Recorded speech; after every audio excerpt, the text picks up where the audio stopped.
మాకు ఇబ్బంది వచ్చి ఒక అవినీతి అధికారిని పట్టిస్తే గుమ్మడికాయల దొంగ ఎవరుంటే బుధాలు తడుకున్నట్టు తెలుగుదేశం వలస నాయకులు కొంతమందిని ప్రోత్సహించి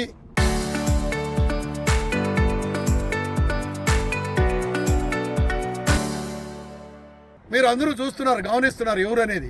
మేము వలసపక్షలం కాదు, క్రమశిక్షణ కలిగిన జగన్మోహన్ రెడ్డి సైనికులం. మీరు మా మీద ఇప్పుడు వరకే నా మీద 14 కేసులు పెట్టడం జరిగింది. ఒక అధికారి అవినీతి అధికారిని పట్టుకుంటే నాయుడుపేట అంతా అవుట్లు పేల్చారు, ప్రజలు నీరాజనం పలికారు. 199%.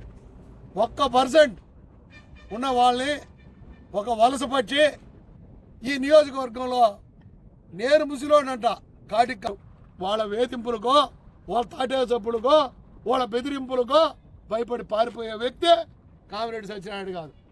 ఈ నాయుడుపేటలో డెబిట్కి అంబేద్కర్ బొమ్మ కాడికి వస్తావా, రాజశేఖర్ విగ్రహం కాడికి వస్తావా, ఎన్టీఆర్ బొమ్మ కాడికి వస్తావా, సవాల్ వేస్తున్నా.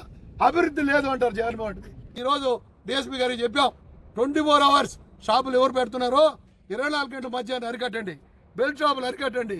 లేకపోతే తొందరలో హైకోర్టు ఆర్డర్స్ని ఇంప్లిమెంట్ చేసి కంటెంప్ట్ కింద కోర్టుకు పోయి ఈ అధికారులు కూడా చట్టాలు ఉన్నాయి, చట్టం మీద గౌరవం ఉంది, మాకు చట్టం అంటే మర్యాద ఉంది.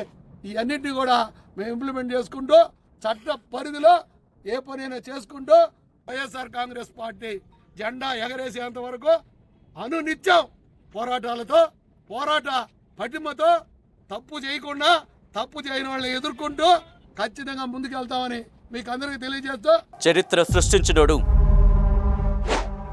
ఇప్పుడు ఆ చరిత్రని తిరగరాయబోతున్నాడు. అబద్ధాల గోడల్ని బద్దలు కొట్టి నిజాలను రాగా మీ ముందుంచబోతున్నాడు. నిజమైన వార్తల కోసం వెంటనే డౌన్లోడ్ చేసుకోండి రా యాప్ని.